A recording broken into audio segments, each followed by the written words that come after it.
నమస్కారం. శ్రీనిలయం కార్యక్రమానికి స్వాగతం.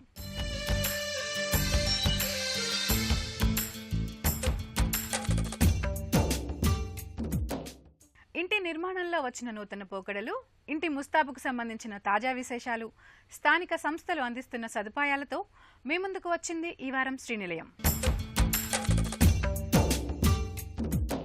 ప్రజలను విపత్తుల నుంచి రక్షించేందుకు ప్రభుత్వ ఆస్తుల రక్షణ, నిబంధనల ఉల్లంఘనపై కఠిన చర్యలు తీసుకునేందుకు తెలంగాణ ప్రభుత్వం Hyderabad disaster response and asset protection agency HYDRAA అనే నూతన స్వతంత్ర వ్యవస్థను ఏర్పాటు చేసింది.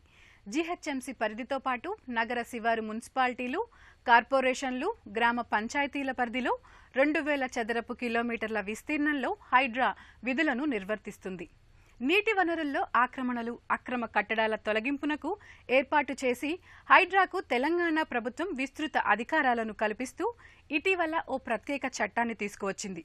మరి ఈ నేపథ్యంలో ఒక స్థిరాస్తిని కొనుగోలు చేసే ముందు ఎలాంటి అంశాలు తెలుసుకోవాలి, మీ పెట్టుబడికి నష్టం జరగకుండా ఉండాలంటే ఎలాంటి జాగ్రత్తలు తీసుకోవాలి అనే అంశం శ్రీనిలయం స్థిరాస్తిలో.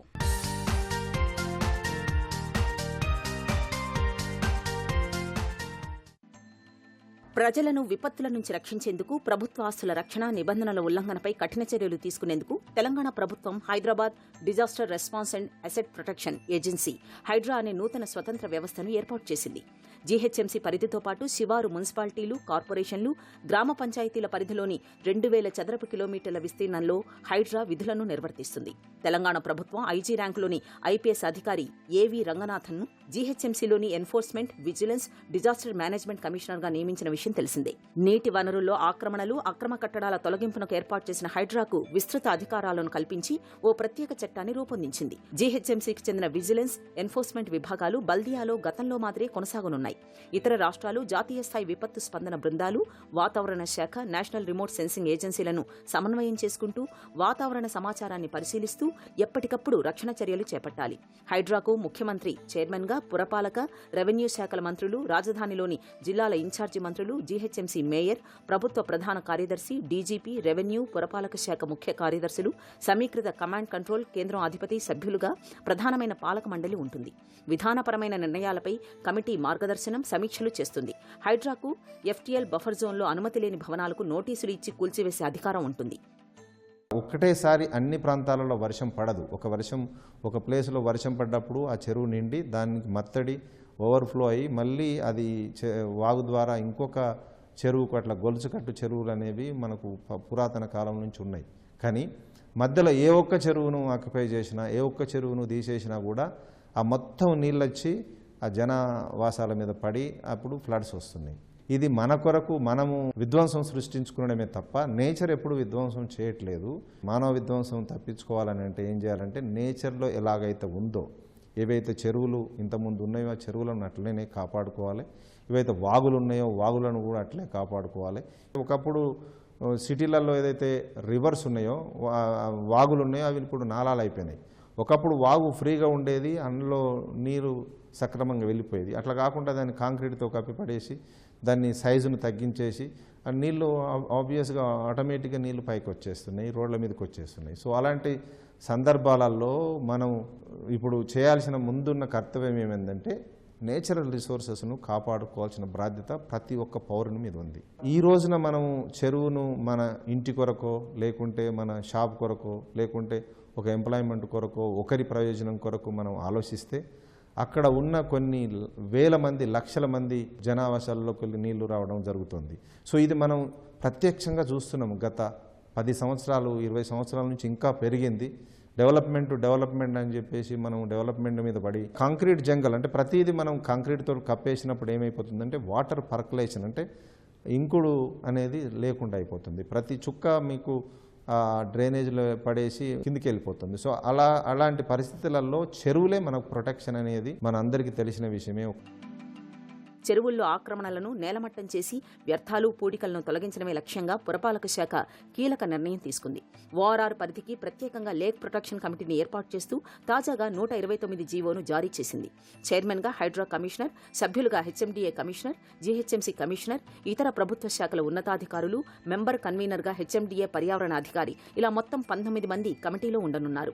జంట జలాశయాలతో పాటు రాజధానిలోని అన్ని చెరువుల పరిరక్షణ, సంబంధిత విధి విధానాలు, కార్యాచరణ రూపకల్పన వంటి బాధ్యతలను రాష్ట్ర ప్రభుత్వం కమిటీకి అప్పగించింది. హెచ్ఎండిఏ పరిధిలోని 3,000కు పైగా చెరువుల హద్దులను నిర్ణయించి వాటి సంరక్షణకు చర్యలు తీసుకోవాలన్న లక్ష్యంతో 2010 ఏప్రిల్ 6న అప్పటి సర్కార్ లేక్ ప్రొటెక్షన్ కమిటీని ఏర్పాటు చేసింది. ఏప్రిల్ 24, 2021న చెరువుల హద్దులను గుర్తించే ప్రక్రియలో వేర్వేరు విభాగాలను నిమగ్నం చేసి పనులను పూర్తి చేయించే బాధ్యతను జిల్లా అదనపు కలెక్టర్లకు అప్పగిస్తూ నాటి ప్రభుత్వం ఆదేశాలిచ్చింది. తాజాగా ఓఆర్ఆర్ పరిధిలో పార్కులు, చెరువులు, ఇతర ప్రభుత్వ ఆస్తుల సంరక్షణకు సీఎం రేవంత్ రెడ్డి హైడ్రాను ఏర్పాటు చేశారు. కమిషనర్గా ఎంవి రంగనాథ్ బాధ్యతలు స్వీకరించిన రోజు నుంచే జలవనరుల సంరక్షణ లక్ష్యంగా కూల్చివేతలు చేపట్టారు. పలు తటాకాలకు ఎఫ్టీఎల్ హద్దులు లేవనే విషయం సర్కారు దృష్టికి వెళ్లడంతో ఆ పనిని హైడ్రా కమిషనర్ చైర్మన్గా ఉన్న ప్రత్యేక లేక్ ప్రొటెక్షన్ కమిటీకి అప్పగించింది. ఓఆర్ఆర్ పరిధిలోని జీహెచ్ఎంసీ, స్థానిక సంస్థల్లోని చెరువుల ఎఫ్టీఎల్ హద్దులను గుర్తించి జాబితాను తయారు చేయడం, చెరువుల సంరక్షణ లక్ష్యంగా ప్రజల్లో విస్తృతమైన ప్రచారం, అవగాహన కల్పించడం, చెరువుల్లోని వ్యర్థాలు, వరద నాలాల్లోని పూడిక తొలగింపునకు విధి విధానాల రూపకల్పన, చెరువులు, నాలాల నిర్వహణకు స్థానిక సంస్థలు ఎలాంటి చర్యలు తీసుకోవాలనే అంశాలపై కార్యాచరణ, ఎఫ్టీఎల్ పరిధిలోని ఆక్రమణలను పూర్తిగా తొలగించడం, ఎఫ్టీఎల్ హద్దు పొడవున కట్టల నిర్మాణం, ఎత్తైన నిఘా టవర్లను ఏర్పాటు చేసి ఆక్రమణలను అడ్డుకోవడం, చెరువు వాతావరణం పాడవకుండా చర్యలు, జంట జలాశయాల పరివాహక ప్రాంతంలో ఆక్రమణల నివారణకు, సంరక్షణకు ఉపయోగపడే విధానాలను రూపొందించడం ప్రత్యేక లేక్ ప్రొటెక్షన్ కమిటీకి అప్పగించింది.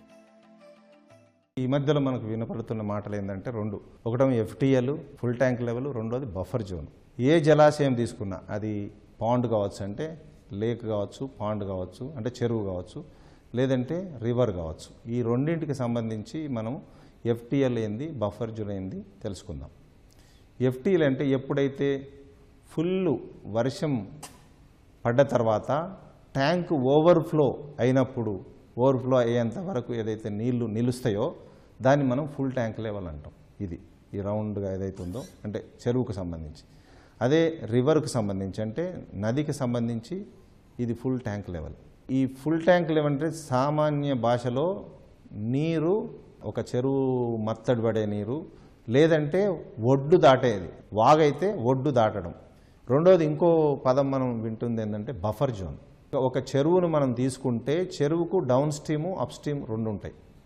ఇదేదో రౌండ్గా కనపడింది, కానీ నార్మల్గా ఏంటంటే ఒక దిక్కు కట్ట ఉంటుంది, ఒక దిక్కు ఆ కట్ట ఏదైతుందో కట్ట కింద ఆయకట్ట అంటాము, దాని కింద నీటిపారుదల, ఆ నీళ్ళు ఏదైతే కిందకి వెళ్ళిపోయి దానికి నీళ్ళు అందిస్తుంది. అదర్ సైడ్ ఏదైతే ఉందో మనకు ఫ్లడ్ జోన్, అంటే నీళ్లు నిల్వ ఉండే ప్రదేశం. ట్యాంక్ నిండి మత్తడి పొర్లినప్పుడు నీళ్లు ఎంత దూరం పోతుందో అంత దూరాన్ని ఫుల్ ట్యాంక్ లెవెల్ అంటాం. అక్కడి నుంచి చెరువు సైజును బట్టి, సామర్థ్యాన్ని బట్టి మనం బఫర్ జోన్ డిఫైడ్ చేస్తాం. ఈ బఫర్ జోన్ ఒకవేళ అది 10 హెక్టార్ల కంటే పెద్ద చెరువు అయితే అది 30 మీటర్ల వరకు బఫర్ జోన్గా పరిగణిస్తాం. అంటే రౌండ్ ఓన్లీ డౌన్ స్ట్రీమే కాదు, అప్ స్ట్రీమ్ అన్ని దిక్కుల, అంటే 360 డిగ్రీస్ల 360 డిగ్రీస్లలో 30 మీటర్ల దూరం వరకు బఫర్ జోన్గా డిజైన్ చేస్తాం. అది వాగు తీసుకున్నా కూడా రెండు సైడ్ల, వాగుకు రెండు సైడ్ల ఆ వాగు యొక్క సైజును బట్టి, ఒకవేళ వాగు కనుక 10 మీటర్లు సైజు ఉంటే దానికి 9 మీటర్ల వరకు బఫర్ జోన్గా డిసైడ్ చేస్తాం. ఇది ఒక చెరువు, పెద్ద చెరువు. ఇక్కడి నుంచి మనకు దాదాపుగా 30 మీటర్ల దూరం వరకు బఫర్ జోన్గా డిక్లేర్ చేయబడింది. ఈ చిత్రంలో మనం చూసినట్టయితే పర్మనెంట్ బిల్డింగ్స్ వచ్చేసినాయి. ఇక్కడ ఒక షెడ్ వచ్చింది. నేను అనుకుంటా ఇది బఫర్ జోన్ ఎడ్జు. అక్కడ చిన్న స్ట్రక్చర్ కట్టుకున్నారు, ఒక మ్యారేజ్ హాల్లో లాంటిది కట్టుకున్నారు. అక్కడి నుంచి మెల్లమెల్లగా ఇవన్నీ స్ట్రక్చర్, ఇవన్నీ చూస్తే ఈ మధ్యలో రీసెంట్గా కట్టిన స్ట్రక్చర్స్ లాగా కనపడుతుంది. ఇది చూస్తే ఒక షెడ్, మళ్ళీ ఇది ఒక పర్మనెంట్ బిల్డింగు, ఇది ఒక పర్మనెంట్ బిల్డింగ్ 3 స్టోరీస్, ఇది ఒక 5 స్టోరీస్ బిల్డింగ్ కట్టడం జరిగింది. ఇక్కడ ఒక 5 స్టోరీ బిల్డింగ్, ఇక్కడ ఒక 5 స్టోరీ బిల్డింగ్, ఇది ఇప్పుడు కన్స్ట్రక్షన్ జరుగుతున్న 5 స్టోరీ బిల్డింగ్. ఇక్కడ అగ్రికల్చర్ నడుస్తుంది. ఈ ఏరియాలో చూస్తే మనకు చిన్న అగ్రికల్చర్ కమతాలన్నీ ఉన్నాయి. ఇవన్నీ కూడా బఫర్ జోన్లా వచ్చినప్పుడు వీటన్నిటినీ కూలగొట్టే హక్కు మున్సిపల్ అథారిటీస్కి ఉంటుంది. నార్మల్గా సిటీకి వస్తే మున్సిపల్ అథారిటీసు విలేజ్లో అయితే పంచాయతీరాజ్కి అంటే ఇరిగేషన్ డిపార్ట్మెంట్కు ఫుల్ అథారిటీ ఉంటుంది. ఏ కోర్టు కూడా వీళ్ళని ఉంచాలనేది చెప్పడు. సుప్రీంకోర్టు కూడా ఈ మధ్యలో బఫర్ జోన్లో కట్టిన స్ట్రక్చర్స్ అన్ని తీసేయవచ్చు అని చెప్పింది. సుప్రీంకోర్టే అత్యుత్తమ న్యాయస్థానమే చెప్పింది కనుక ఎలాంటి హక్కులు ఉండవు. కాకపోతే పెస్టిసైడ్స్ లేకుండా, ఫెర్టిలైజర్స్ లేకుండా ఆర్గానిక్ ఫార్మింగ్ చేసుకోవచ్చు, ఫారెస్టేషన్ చేసుకోవచ్చు. అది దానికి మాత్రమే అనుమతి ఉంటుంది. మిగతా దేనికి కూడా అనుమతి ఇవ్వబడదు. ఎవరు కూడా అనుమతి ఇవ్వరు. తెలంగాణ ప్రభుత్వం ఇటీవల హైడ్రాకు చట్టబద్ధతతో సర్వాధికారాలు కల్పించాలని రాష్ట్ర మంత్రివర్గం నిర్ణయించింది. నగర శివారుల్లో ఉన్న కుంటలు, ఓఆర్ఆర్ లోపల ఉన్న చెరువులు, నాలాలతో పాటు వాటి ఎఫ్టీఎల్ బఫర్ జోనల్ పరిరక్షణ అధికారాలన్నీ హైడ్రాకే అప్పగించింది. ప్రస్తుతం అక్కడున్న నిర్మాణాలు లేదా ఇళ్లకు పునరావాసం కల్పించడంపై సూచనలు ఇవ్వడం, ఇదే మాదిరి చెరువులు వాటి పరివాహక ప్రాంతాలను సంరక్షించేందుకు అవసరమైన చర్యలను కాలానుగుణంగా తీసుకుంటూ క్రమం తప్పకుండా ప్రభుత్వానికి నివేదికలిస్తారు. ఒకవైపు జీహెచ్ఎంసీ పరిధిలోని నీటి వనరుల్లో ఆక్రమణలను హైడ్రా కూల్చివేస్తుండగా, మరోవైపు ఔటర్ రింగ్ రోడ్ బయట చెరువులకు పూర్తిస్థాయి నీటిమట్టం నిర్ధారించి నోటిఫికేషన్లను జారీ చేయడంలో 5 జిల్లాల చెరువులకు ఎఫ్టీఎల్ని నిర్ధారించి ప్రాథమిక నోటిఫికేషన్ జారీ చేశారు. ఎఫ్టీఎల్ వివరాలతో పాటు మ్యాప్లను కూడా జతచేసి తెలంగాణ ప్రభుత్వం నీటి వనరుల్లో ఆక్రమణలను తొలగించి వాటిని రక్షించడంతో పాటు ఎఫ్టీఎల్ను నిర్ధారించే ప్రక్రియను వేగవంతం చేయాలని నిర్ణయించింది. నదులతో పాటు చెరువులు, లేకులు, ఇతర నీటి వనరుల్లో ఎఫ్టీఎల్ వరకు ఎలాంటి నిర్మాణాలను అనుమతించరాదని డిసెంబర్ 2, 2016లో పురపాలక శాఖ వేర్వేరు జీవోలు ఇచ్చింది. ఎఫ్టీఎల్ బఫర్ జోన్లోనూ ఎలాంటి నిర్మాణాలు చేపట్టరాదని, బఫర్ జోన్లు రిక్రియేషన్కు సంబంధించినవి మాత్రమేనని పేర్కొంది. దీని ప్రకారం నగర పురపాలక సంస్థలు, పురపాలక నగర పంచాయతీలు, హెచ్ఎండిఏ ప్రాంతాల్లో నది సరిహద్దుకు 50 మీటర్ల వరకు బఫర్ జోన్ ఉంటుంది. ఎక్కువ విస్తీర్ణమున్న కాలువలు, వాగులు, నాలాలు మొదలైన వాటికి నిర్ణయించిన సరిహద్దు నుంచి 9 మీటర్ల, 10 మీటర్ల వరకు వెడల్పు ఉంటే 2 మీటర్ల బఫర్ జోన్ ఉంటుంది. ఎఫ్టీఎల్ సరిహద్దులను మ్యాప్ల ఆధారంగా నీటిపారుదల శాఖ గుర్తించి, సర్వే నంబర్ల ఆధారంగా రెవెన్యూ శాఖ పరిశీలించి సర్టిఫై చేయాలి. వీటన్నింటినీ పరిగణనలోకి తీసుకుని ఓఆర్ఆర్ బయట ఉన్న 71 చెరువులకు ఆయా జిల్లాల కలెక్టర్ల నివేదికల ఆధారంగా నోటిఫికేషన్ జారీ చేశారు. ఇందులో రంగారెడ్డి జిల్లాలో 7, సంగారెడ్డి జిల్లాలో 10, సిద్దిపేట జిల్లాలో 20, మేడ్చల్, మల్కాజ్గిరిలో 27, యాదాద్రి భువనగిరి జిల్లాలో 5 చెరువులు ఉన్నాయి. కొత్తగా ఇల్లు, ఇంటి స్థలాలు కొనుగోలు చేసే ముందు ఎలాంటి జాగ్రత్తలు తీసుకోవాలో ఇప్పుడు నిపుణుల మాటల్లో తెలుసుకుందాం. ఫస్ట్ ఏమో agriculture land, non agriculture land check చేసుకోవాలి. నాన్ అగ్రికల్చర్ ల్యాండ్ అయితే అందులో ఏ జోన్ అయినా ఉండొచ్చు. అంటే అది రెసిడెన్షియల్ అయి ఉండొచ్చు, కమర్షియల్ అయి ఉండొచ్చు, ఇండస్ట్రియల్ అయి ఉండొచ్చు, ఇన్స్టిట్యూషనల్ అయి ఉండొచ్చు. సో ఇవి మనం చెక్ చేసుకోవాలి. ఏ జోన్లో ఉంది. ఇప్పుడు ఇవేమో మనకు కన్స్ట్రక్షన్కు సంబంధించి జోన్స్. అది కాకుండా ఇది మరి అక్కడ ఒకవేళ నది ఉంటే, లేకుంటే అక్కడ ఒక చెరువు ఉంటే అది బఫర్ జోన్లో ఉందా కూడా మనం చెక్ చేసుకోవాల్సిన అవసరం ఉంది. ఇవన్నీ కూడా మనం రెవెన్యూ ఆఫీసర్ని కలిసి అప్లికేషన్ ఇవ్వచ్చు, ఆన్లైన్లో ఫామ్ ఫిలప్ చేయొచ్చు, లేకుంటే పర్సనల్గా వెళ్ళి మనం ఏదైతే డెవలపర్ మీకు ఆ ప్లాన్ ఇచ్చినప్పుడు ఆ ప్లాన్ తీసుకొని అక్కడ తీసుకెళ్ళి దాన్ని అక్కడ చెక్ చేసుకోవచ్చు. ఒక పర్పస్ గురించి కనుక పర్మిషన్ తీసుకుంటే ఇంకొక పర్పస్ దాన్ని కట్టడానికి వీలు లేదు. ఒకవేళ అలాగ మీకు ఎవరైనా మభ్యపెట్టి అమ్మితే కూడా అది ఫ్యూచర్లో దాన్ని కూలగొట్టే అవకాశం ఉంటుంది. కనుక మీరు ప్రస్తుతము అంటే దాన్ని ఏమంటారంటే ల్యాండ్ యూజ్ పాలసీ ప్రకారము ఆ ల్యాండ్ యూజ్ ఏంది అనేది కూడా అందులో రాసి ఉంటుంది స్పష్టంగా. అది మనం చెక్ చేసుకోవాలి. ఇప్పుడు మనము భూమి కొనుక్కున్నాం, చెక్ చేసుకున్నాం, అది ఎందులో ఉంది అనేది తెలుసుకున్నాము. తర్వాత మనం దాని పర్మిషన్స్ అన్నీ ఉన్నాయా లేదా చెక్ చేసుకోవాలి. ఏ లోకల్ అథారిటీలో డెవలప్ అవుతుంది, అది హెచ్ఎండిఏనా, జిహెచ్ఎంసీయా, 3 రకాలుగా డెవలప్మెంట్ ఉంది. ఈ డెవలప్మెంట్లో ప్రతి డెవలప్మెంట్లో సర్టెన్ ఫెసిలిటీస్ అనేవి ఉంటాయి. ఇప్పుడు కొన్ని కంపల్సరీగా మీకు వాటర్ సప్లై, తర్వాత ఎలక్ట్రిక్ సప్లై, తర్వాత రోడ్స్, ఇవన్నీ కూడా మీకు అందులో పొందపరిచి ఉంటాయి ఏ డెవలప్మెంట్ అగ్రిమెంట్లో. అవి ఉన్నాయా లేదా ఒకటి చెక్ చేసుకోవడం. తర్వాత దానికి సంబంధించిన పర్మిషన్స్ ఉన్నాయా లేవా. మీరు ఓన్లీ ల్యాండ్కు కన్వర్షన్ వరకే పర్మిషన్ ఉంది, తర్వాత దాన్ని కన్స్ట్రక్షన్ చేయడానికి కూడా పర్మిషన్ అవసరం ఉంటుందన్నమాట. అది తర్వాత ఆ ప్లానింగ్లో ఇది కూర్చున్నదా లేదా అనేది కూడా చెక్ చేసుకోవాలి. ఇవన్నీ కూడా అక్కడ ఉన్న లోకల్ అథారిటీకి అప్లై చేస్తే మనకు వాళ్ళు ఇన్ఫర్మేషన్ ఇస్తారు. ఇంటి కట్టుకోవడానికి పర్మిషన్, ఎన్ని ఫ్లోర్లకు పర్మిషన్ ఉంది అక్కడ, అది రెసిడెంట్ అంటే మీకు ఎయిర్పోర్ట్ జోన్ అందుకు ఫర్ ఎగ్జాంపుల్ అది 2 ఫ్లోర్స్ కంటే మనం ఎక్కువ కట్టడానికి లేదు. అట్లా అది ఏ జోన్లో వస్తుంది అంటే మనం కట్టిన రెసిడెన్షియల్ జోన్ అయినప్పటికీ తర్వాత అక్కడున్న డెవలప్మెంట్ని బట్టి సపోజ్ ఒక ఇండస్ట్రియల్ జోన్ దాని దగ్గర ఉన్నప్పుడు ఎక్కువ రెసిడెన్షియల్కి అక్కడ అలో చేయరు. రెసిడెన్షియల్ జోన్ అయినా కూడా మీకు ఎక్కువ జనసాంద్రత ఉండకుండా చూసుకుంటారు. తర్వాత అది ఎయిర్పోర్ట్ దగ్గరలో ఉన్నట్టయితే అక్కడ కూడా మీకు హైట్ రిస్ట్రిక్షన్స్ ఉంటాయి. ఇవి కూడా మనం చేసుకోవాల్సి వస్తుంది. హైదరాబాద్ నగర విస్తరణ ఎటువైపు ఉండబోతోంది? ప్రభుత్వం ఎప్పటికప్పుడు తమ ప్రణాళికలను వివిధ వేదికలపై వెల్లడిస్తూనే ఉంది. బాహ్య వలయ రహదారి, ప్రాంతీయ వలయ రహదారి మధ్యలోనే ఫ్యూచర్ సిటీ పారిశ్రామిక పార్కుల ఏర్పాటుకు కసరత్తు చేస్తోంది. సిటీకి అన్ని వైపులా అభివృద్ధి చెందే విధంగా కార్యాచరణ సిద్ధం చేస్తున్నట్లుగా చెప్తోంది. వీటిని జాగ్రత్తగా గమనిస్తున్న రియల్టీ వర్గాలు సహజంగానే రియల్ ఎస్టేట్ కూడా ORR, RRR మధ్యనే విస్తరణకు అవకాశం ఉంటుందని అంచనా వేస్తున్నాయి. దీర్ఘకాల భవిష్యత్తు అవసరాల కోసం 2 వలయాల మధ్యలో స్థిరాస్తుల ప్రాజెక్టులు కొనుగోలుదారులకు ఆకర్షణీయంగా మారుతున్నాయని చెప్తున్నారు. మరి ఈ నేపథ్యంలో హైదరాబాద్ ప్రస్తుత స్థిరాస్తి మార్కెట్ విశేషాలపై ప్రత్యేక కథనం శ్రీనిలయం స్థిరాస్తిలో. రియల్ ఎస్టేట్ రంగంలో కొద్దిమంది ఇన్వెస్టర్లు మినహా ఎక్కువ మంది తమ స్వీయ అవసరాల కోసం స్థిరాస్తులను కొనేవారే. ఉండడానికి ఇల్లు, విల్లాలు, ఫ్లాట్, భవిష్యత్ అవసరాల కోసం వెంచర్లలో స్థలాలు కొంటుంటారు. ఇవన్నీ కూడా దీర్ఘకాలిక అవసరాలు కాబట్టి ఆ మేరకు పెట్టుబడులు పెడుతుంటారు. అలాంటప్పుడు మార్కెట్తో సంబంధం లేకుండా నిజానికి స్తబ్దుగా ఉన్నప్పుడు కొనుగోలు చేస్తే డెవలపర్తో బేరమాడేందుకు అవకాశం ఉంటుందని స్థిరాస్తి రంగ నిపుణులు సూచిస్తున్నారు. రాత్రికి రాత్రే ధరలు పెంచే పరిస్థితులు ఉండవని, చెప్పిన ధర కంటే కాస్త తగ్గించడానికి, డబ్బు చెల్లింపులకు కొంత గడువు ఇవ్వడానికి అవకాశం ఉంటుందని విశ్లేషిస్తున్నారు. ఇప్పుడు స్తబ్దుగా ఉందంటే మున్ముందు ఒక్కసారిగా పెరగడానికి అవకాశం ఉంటుందని, అలాంటి పరిస్థితులు రాకముందే స్థిరాస్తి కొనుగోలు చేయడం మేలని చెబుతున్నారు. మార్కెట్లో పెద్ద ఎత్తున ప్రాజెక్టులు నిర్మాణంలో ఉన్నాయి. వీటిలో ఈ ఏడాది ఆఖరు, వచ్చే ఏడాది ప్రారంభం నాటికి గృహప్రవేశానికి సిద్ధంగా ఉన్న నివాసాలు ఉన్నాయి. వీటి ధరలు కొంతకాలంగా స్థిరంగా ఉన్నాయి. కొందరు బిల్డర్లు ఆఫర్లు ఇస్తున్నారు. మొన్న జూలైలో 24 ఇది ఎకనామిక్ సెన్సస్ తీసుకుంటే ఇది మన స్టేట్ ఇది 46,000 independent houses or apartments registration అయ్యాయి. This is as per record. And దీంట్లో అంటే పర్సంటేజ్ పరంగా చూస్తే 46% ఇంక్రీజ్ అయ్యింది.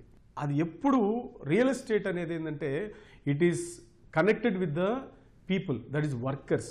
టోటల్గా చూస్తే ఏంటంటే మళ్ళీ సెకండ్ హైయెస్ట్ ఎకనామికల్ ఇన్కమ్ వచ్చి ఫ్రమ్ రియల్ ఎస్టేట్. ఒక విధంగా మనం తీసుకుంటే ఏంటంటే మనం ప్రాక్టికల్గా చూసుకుందాం. మెట్రో, ఇంతకుముందు మెట్రో కన్నా కొత్త మెట్రో లైన్స్ని మొన్న అనౌన్స్ చేశారు. మళ్ళీ బెంగళూరు హైవే మీద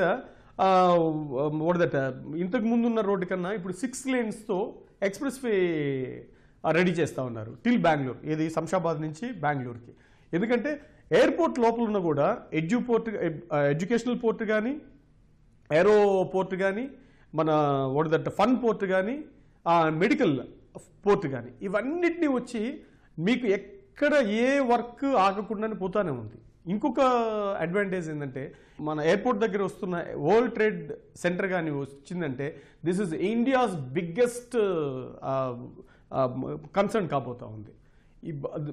ఇది వచ్చిన తర్వాత అది ఆ ఏరియానే ఒక ఐకానిక్ ప్లేస్ అవుతుంది.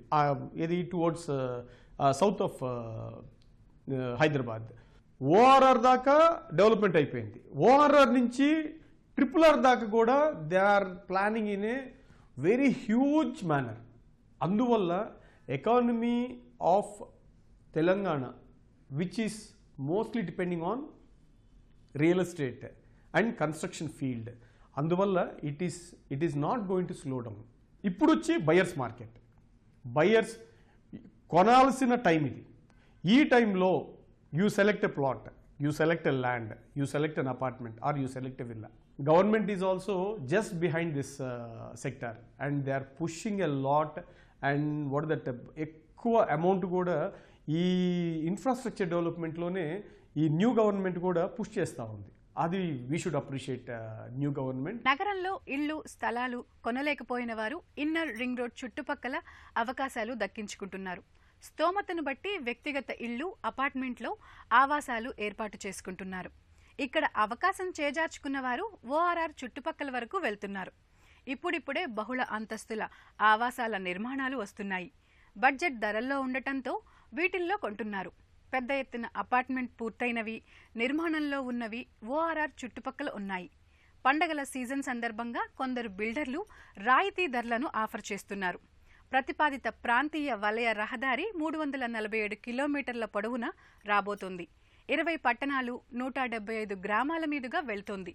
17 వరకు జాతీయ రాష్ట్ర రహదారులు అనుసంధానం కాబోతుంది. ఇవి కాకుండా పలుచోట్ల ORR, RRR కలుపుతూ రేడియల్ రహదారులను విస్తరిస్తారు. రియాలిటీ పరంగా ఈ మార్గాలు ఆకర్షణీయమంటున్నారు డెవలపర్లు. మార్కెట్లో పెద్ద ఎత్తున ప్రాజెక్టులు నిర్మాణంలో ఉన్నాయి. ఇవి కొనేటప్పుడు చెరువు, FTL, బఫర్ జోన్లలో లేకుండా అన్ని అనుమతులు ఉన్న ప్రాజెక్టులను ఎంపిక చేసుకోండి. ఈ విషయంలో రాజీ పడొద్దు అని నిపుణులు చెప్తున్నారు. ఫ్లాట్, విల్లాలు మాత్రమే కాకుండా వెంచర్లలో స్థలాల కొనుగోలుకు ఇది మంచి సమయం. ప్రభుత్వం కొత్తగా మౌలిక వసతులను ఎక్కడ ఏర్పాటు చేయబోతోంది? భవిష్యత్తులో వృద్ధికి ఉన్న అవకాశాలను బేరీజు వేసుకుని అనుభవజ్ఞుల సలహాలతో కొనుగోలు చేయవచ్చు. ఒక 10 ఏళ్ల క్రితం ORR దగ్గర స్థలాలు అంటే అంత దూరమా అని చాలా మంది అవకాశాలను వదులుకున్నారు. ఇప్పుడు ఔటర్ లోపలే కొనే పరిస్థితులు లేవు. ఔటర్ బయట అందుబాటు ధరలు ఉన్నాయి. హైదరాబాద్తో సహా దేశవ్యాప్తంగా రియల్ ఎస్టేట్ రంగం వచ్చే దశాబ్దంలో మరింత విస్తరిస్తుందని నైట్ ఫ్రాంక్ ఇండియా, క్రెడాయ్ అంచనా వేశాయి. ప్రస్తుతం స్థిరాస్తి రంగ మార్కెట్ పరిమాణం $482 బిలియన్ ఉంది. ఆర్థిక వ్యవస్థలో 7.3% వాటా కలిగి ఉంది. 10 ఏళ్లలో అంటే 2034 నాటికి 10.5% వాటాతో $1.5 ట్రిలియన్ చేరుకుంటుందని అంచనా వేసింది. అంటే మున్ముందు గృహ నిర్మాణానికి, కార్యాలయాలకు, ఆతిథ్య రంగం, రిటైల్ రంగాల్లోని నిర్మాణాలకు, వీటికి అవసరమైన భూములకు డిమాండ్ పెరుగుతుందని నివేదిక స్పష్టం చేసింది. జనాభా పెరగడం, నగరానికి వలసలు, ఆదాయాలు పెరగడం వంటివన్నీ కూడా దీని వృద్ధికి తోడ్పడనున్నాయని చెప్తున్నారు. కొనాలా వద్దా అనే సంశయం లేకుండా ధైర్యంగా నిర్ణయం తీసుకోవచ్చని నిపుణులు సూచిస్తున్నారు. 2 ఎలక్షన్స్కి ముందు 6 నెలలు, తర్వాత 6 నెలలు ఇలాగే ఉంటుంది. ఇప్పుడు కొత్త గవర్నమెంట్, కొత్త సీఎం రేవంత్ రెడ్డి గారు తీసుకున్న నిర్ణయాల్లో మొదటిది ఒకటి మూసీ ప్రక్షాళన, రెండోది ఫ్యూచర్ సిటీ, అదే న్యూ సిటీ, 4th సిటీ, మూడోది RRR 332 కిలోమీటర్లతోటి, నాలుగోది RRR చుట్టూ clusters, residential clusters, health hub, tourism hub, అన్ని క్లస్టర్స్. ఎందుకంటే హైదరాబాద్లో అతి భారీగా రెసిడెన్షియల్కి డిమాండ్ బాగా ఉంది. వీటన్నిటిలో భాగంగా వాటిని కనుక క్లస్టర్స్కి డివిజన్ చేసి హైదరాబాద్ అవుట్స్కట్స్ని డెవలప్ చేస్తే ఫ్యూచర్ చాలా బాగుంటుంది. ఇప్పుడు ప్లాట్ కొనటానికి అన్నిటికీ రైట్ టైం. అలాగే మెట్రో రైలు పొడిగింపు కూడా అతి మంచి నిర్ణయం. అది వస్తే సిటీ అంతా towards Hyderabad east, Sagar road, Srisailam road, Vijayawada road అతి భారీగా గచ్చిబౌలిలాగా డెవలప్ అయ్యే అవకాశం ఉంది. RRR ఆల్రెడీ మార్కింగ్ అవుతుంది అతివేగంగా.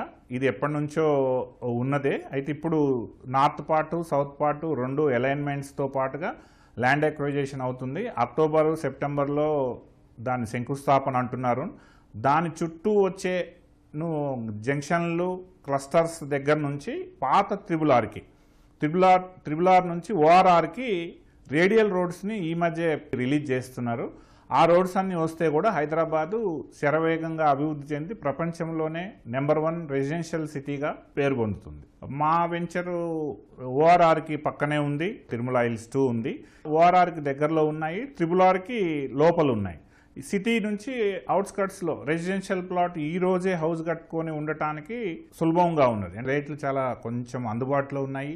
బిల్డర్స్ కూడా డిస్కౌంట్స్ ఇవ్వడానికి ముందుకు వస్తున్నారు. ఇప్పుడు స్తబ్దుగా ఉంది కాబట్టి ఇప్పుడే కొని పెట్టుకుంటే రేపు ఒక 6 నెలల తర్వాత వచ్చే భూమిలో కొనటం కష్టం కాబట్టి ఇప్పుడు కొనుక్కోవచ్చు. ఇది నేటి శ్రీనిలయం. ఈ కార్యక్రమానికి సంబంధించిన అభిప్రాయాలు, సందేహాలు మాకు తెలియచేయండి. మా చిరునామా Srinilayam, ETV, Ramoji film city, Hyderabad 501512. మా ఇమెయిల్ అడ్రస్ srinilayam@etv.co.in. మరికొన్ని తాజా అంశాలతో వచ్చే వారం మళ్ళీ కలుద్దాం. అంతవరకు సెలవు. నమస్తే.